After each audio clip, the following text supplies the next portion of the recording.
Hello, Dr. Crockett and Dr. Crocker with Zeal Integrated Health, and today we want to talk about just diabetic complications. It's Diabetes Awareness Month, this month of November, and it's the 7th leading cause of death, but there's a lot of suffering that goes on needlessly, I would say, just with the complications of this disease process. You know, if it was something where it just kind of snuffed your life out and it was a quick process, you know, it would be one thing.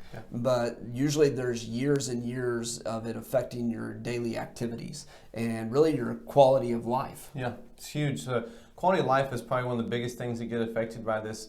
You know, a complication from this can be anything from a heart attack to a stroke. And what we see is that 3 out of 4 suffer with a heart attack when you have diabetes. You are 2 to 4 times more likely to have a stroke as well. This is not something that is just going to be, oh, I'm going to be over this and be done. You're going to have these complications for the rest of your life. I have many patients that come in and they say, well, I had a stroke back then, so I can't do these types of things, and it's from their diabetes. So these things are not just affecting you, not to mention the vessel damage that you can get from your eyes. Your eyes are something that you see every single day with. You get to see your loved ones, you get to see your family members, your friends, and diabetes steals that from you. It takes those things away from you to where you can't see. I have many patients that come in here and they say, you know, if I could have done this 20 years ago to fix this and not allow this vessel retinopathy to get worse, or even kidney damage to be where I'm on dialysis 3 to 4 times a week, they would have changed some of those things. But yeah, I think it's hard when you see somebody that's lost their ability to earn an income because they can't see anymore, or because they have to go to dialysis 3 or 4 times a week just to, you know, be able to stay alive for, you know, their kidney function failing. So, you know, it's just one of these things that progresses through the vessels of the body, and it causes a lot of complications there, things like what you're talking about. But we also see it affect these small vessels that really supply the nutrition to the nerves. So neuropathy is a very common thing that develops, and as you start losing that sensation, maybe in your feet, maybe in your fingertips,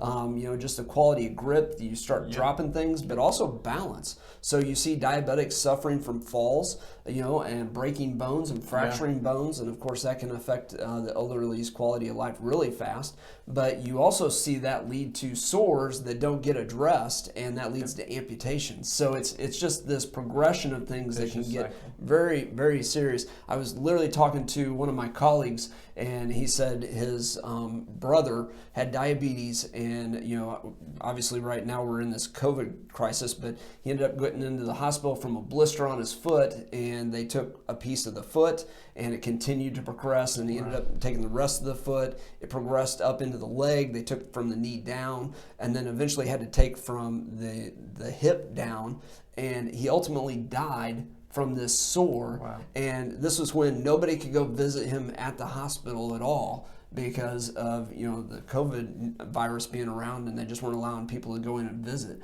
So he literally didn't even get to see his brother progress through this. And so, you know, this disease can literally take you piece by piece and ultimately take your life from something that was just a blister from hiking is how that started.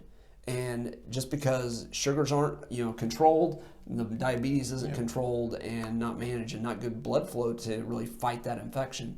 So we see hormone balances be affected by this. We see it throw off the hormones in men, and it really results in erectile dysfunction. You also see it cause something called Polycystic Ovarian Syndrome with women. And so a lot of times they'll get diagnosed with that before they get diagnosed with diabetes.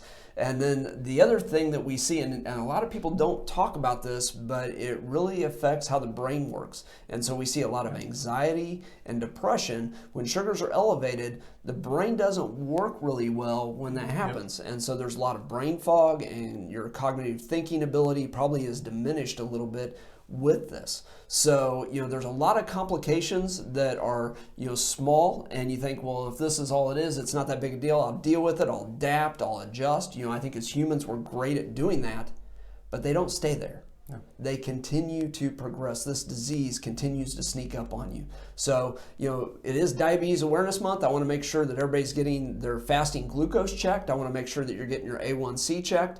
And if you're struggling with this, if you're having signs of prediabetes or diabetes, understand that this current treatment model, it allows these things to still continue to progress. These complications still evolve with this current treatment model. And so I would encourage you to check out what we do here at Zeal Integrated Health, subscribe to our channel, and learn more about diabetes. And we look forward to talking more about this disease process through the days that come.